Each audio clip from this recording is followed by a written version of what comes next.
Hello and welcome to an AVForums short video overview of the Cambridge EVO 300 all-in-one streaming system. My name is Ed Selly, I'm the hi-fi editor for AVForums. EVO 300, this is at the basic level a beefed up version of the 150 SE all-in-one streaming system, I should say, that we've got a review of on the site. There's no video for that one. That's one of the reasons why there's a video for this one. There's lots of things that we're going to cover about how it differs from the 150, but something interesting has happened with this being released that also pertains to where it sits, because this is now the most expensive single product that Cambridge, and I stress at various points, force of habit, including many years ago having worked for them, I am going to say Cambridge Audio, but they are now Cambridge. It says Cambridge on the top. So forgive me. This is now the most expensive single product that Cambridge makes, which makes it the new flagship. Now that's quite significant. I have spent many years living with its predecessor, the flagship up until this point. The Edge A came out in 2018, and it's one of those products where I would genuinely award it a higher score if I reviewed it now than when I actually reviewed it all the way back in 2019. The reason for that is time has been extraordinarily kind to the decisions that Cambridge Audio made when they developed this product. At the time, in fact, I'm on record as saying I thought the input collection was a little bit odd. It was different to what you expected from an amplifier at this sort of price point. Time has proved that Cambridge Audio was onto something, and it's been an absolutely viceless piece of testing equipment. Hundreds of products, I do mean that literally in the time it's been here, have in some way, shape or form made use of it to be tested in the time that it's been present. It is a truly superb product and somewhat ahead of its time. It's been extremely influential. However, influential is not necessarily the same as successful. Cambridge Audio sold them all. I should be saying Cambridge at this point, forgive me. But it's fair to say that it's not being directly replaced by the EVO 300. So that now becomes the most expensive single product in the Cambridge range. So I've been listening to them side by side. I have some years of experience using this product. And the question we need to ask ourselves is the EVO 300 a worthy successor to the Edge A, and does it justify its position at the top of the range? The basic premise of what it is hasn't changed. It is still a self-contained system with a collection of analog and digital inputs, onboard streaming, and a Class D amplifier. That amplifier, though, has changed, and it's changed quite significantly. Where the 150 SE uses a stereo Class D amplifier, this is a dual mono device. It has two 300-watt mono Hypex Class D digital amplifiers. 300 watts into 8 ohms and 500 watts into 4. There is a lot of shove on offer here. What's more, some of the basics around that power amplifier have been changed as well. The preamp now operates in the analog domain, which means that the analog inputs, and we'll come to those in just a moment, operate exclusively as such throughout the process. Now, in 2026, there's plenty of products that aren't doing that and they sound great. But in terms of, I don't know, just scratching the neuroses of people with turntables, they get to know that their system is working exclusively in the analog domain from tip of the stylus through to the point where amplification happens. And there's something to be said for that. Bass management has been beefed up at the same time, and the decoding is now being done by an updated version of the ESS family. It's a K2 rather than the Q2 DAC. All of these things individually, if there was a single one of them, it possibly wouldn't move the dial enough to justify the price difference. But together, even though this looks and feels very similar to the 150 SE, it is a significantly heftier product. What hasn't changed is the connectivity. Now, there's reasons for that, because it's pretty extensive. I'll turn it round at this point, because unlike the Edge, I can do that without herniating myself. You get, in no particular order, an XLR balanced input, two RCA line inputs, a moving magnet phono stage, then a stereo pre-out and a subwoofer out. You can then additionally attach something via optical, coaxial, USB, HDMI eARC, and then we've got Stream Magic as well. Now, I've gone on about Stream Magic in the past. There's a review on the YouTube channel for the CXM100 SE, which I think is a superb product. But it really does bear repeating that Stream Magic is really very good indeed.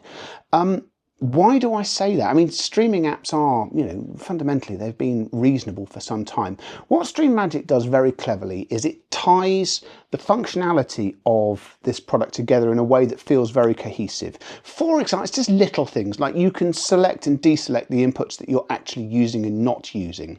Something I particularly like, not specific to the EVO 300, it's present on a lot of the Stream Magic products. The volume slider isn't really a slider, it's a horseshoe shape. Now that sounds neither here nor there, but if you've got a product with 300 watts, it only takes one fat-fingered moment before you put drivers in space. So having a horseshoe shape prevents you from doing things like that. You get support for all the major streaming services bar Apple Music, who for their own reasons are still not desperately interested in third-party compatibility. You also get AirPlay, Chromecast and Bluetooth. It's very hard to find digital content that you can't stream to this product in some way, shape or form. Something else that I particularly like is that even though you can do all of that and that the app is excellent, there's some video interlude bits of the app, there is also still a remote control that controls an awful lot of functionality on the product itself. The front panel controls, this isn't a touch screen, and that sounds like a downside. Actually, this small row of buttons and this input selector ring, which is one of the tiny number of items shared from the Edge to the EVO, works an absolute charm. It's a brilliant piece of thinking and it makes everything else feel a bit clunky, if I'm honest. You can use this product in the manner you see fit, and that is what makes it a pleasure to use. You can reasonably argue that it looks the same as its more affordable compatriot. It's bigger, and I have to be honest, that's so subtle that I missed it. The gap between the 150 being here and the 300 being here was enough that until I actually rechecked the notes, I didn't realise that the EVO 300 is bigger, but you get a larger display. If you are increasingly blind like myself, it's a display you can read at a comfortable distance. And the general fit and finish is up to the expectations of the price. With that, I'm going to say a statement of the blindingly obvious. It doesn't feel as special as the Edge did. The Edge is a tremendous piece of industrial design. The collation of the controls down to a power button and just that one knob with the input selector ring is in its own way genius. Beautifully done. I don't think this is quite as elegant, but then you are paying for that metal work and industrial design, and it's one of the reasons why this product is significantly more affordable. Now, crunch time. Sound quality. I suppose there's no point with spoilers on this. I have to be completely 100% honest with you. I've lived with the Edge since 2019. I think it's a superb product. This is better. There we go. There's no point sort of dancing around that. Even when we're not calling upon that enormous reserve of power, I just prefer how this product sounds. There is an authority to the bass extension, there is an airiness and there is an effortlessness. There's an effortlessness that comes from having an enormous reserve of power on demand. I've done almost all of the running in this room with the Kudos Titan 505, one of the resident test speakers.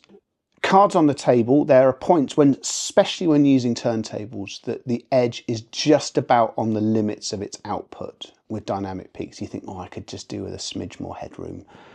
This has headroom for days. I haven't troubled past 38 out of 100 on the volume slider. It is volcanically powerful, and with that comes a confidence and effortlessness. And it's not harsh or sterile either. Through both the analog inputs using with turntables and via the digital board, it's engaging, it's refined without being soft or cosseting. I haven't been able to provoke it into sounding hard or forward. It's superbly well judged, and it produces a performance that, well, we ought to talk about that in terms of the competition, because elsewhere on the channel is a video of me reviewing the NAD M33 V2. It's very similar in terms of its functionality and basic place in the market to the EVO 300.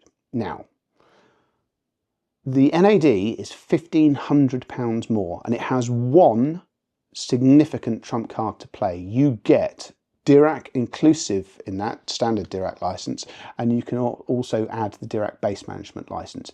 The EVO 300 has an EQ, and it's got some basic room optimization, but it doesn't have anything as sophisticated as that. The thing is though, if you have no requirement for extensive EQ of the nature that Dirac offers, in every increment of performance, and I mean that, every increment of performance, this product is as good as the NAD.